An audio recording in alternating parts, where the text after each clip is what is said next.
Pricing a house is one of the most important steps in selling a property.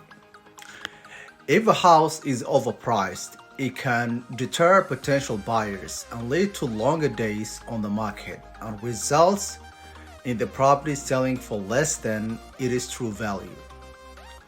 On the other hand, if the house is underpriced, the seller may miss out on the potential profit and may receive less than what the property is worth. So to ensure that the house is priced correctly, the seller should work with a real estate agent who has experience in the local market.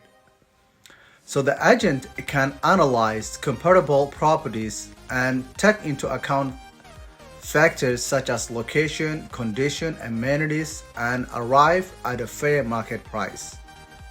Additionally, the seller should be willing to listen the feedback from the